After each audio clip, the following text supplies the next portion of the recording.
Hey y'all, today I'm going to come to you guys. I'm going to give my informative speech. I'm going to do my speech on a tradition that happens on Sundays. Usually some people doesn't realize that this is actually a tradition in the African American culture because it's kind of like a norm. Usually on Sundays, that is my day for me to rest. I go to church, I rest, I probably do a little schoolwork, but then I will cook and I will have dinner with my family. Sunday dinner. Actually, Sunday dinner is a tradition that dates back to the slave days. On Sundays, that was the day for the slaves where they would kind of pretend that they were free. I read in an article that they would pretend that they were free. They would kind of get together. They would cook. They would make do with what they had, and they would kind of just enjoy each other's company and kind of pretend that they were free, kind of pretend that they were enjoying the fruits of their labor. They would cook things that were made available to them, which wasn't much. Greens, okra, pork chops, ham hocks, chitlins. They would cook those things and they would kind of socialize. And so today we actually still have that tradition going. And I'm going to talk about how the benefits of Sunday dinner. Sunday dinner is a time for families to get together, to socialize. You know, with everybody is so busy all the time, and that's actually a time for people to sit down, relax, actually see what's going on with each other. You know, to connect. You know, family is important, so it's a time for families to actually be in each other's presence, not just communicating through the phone, communicating on social media. And I'm also going to talk about how the tradition of Sunday dinner has changed over the years. In my family, we still keep the tradition going, even after the passing of my grandmother, after the passing of both my parents. Me and my siblings, we still get together and we have Sunday dinner. We don't do it every Sunday, but we do kind of alternate at whose house. And also how the tradition has changed. We don't have soul food every Sunday. Like sometimes we'll have a little soul food, but we kind of have different things. We'll probably have spaghetti. We'll probably have,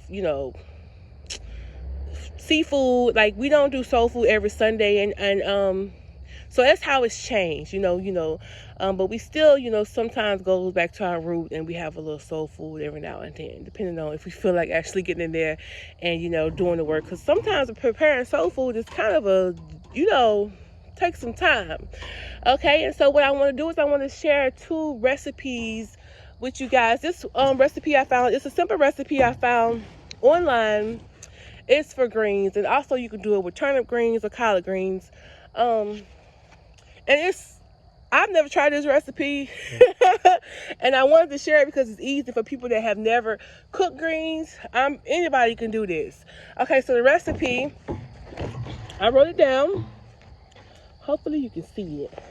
Okay, so the step 1 is to bring the ham hocks. You can do ham hocks, you can do smoked neck bones, any kind of meats.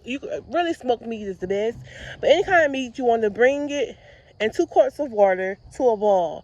Reduce the heat and simmer for 1.5 to 2 hours or until the meat is tender. Step 2, you want to remove the stems and the discolored spots on the greens and wash it wash it a lot of times, wash it.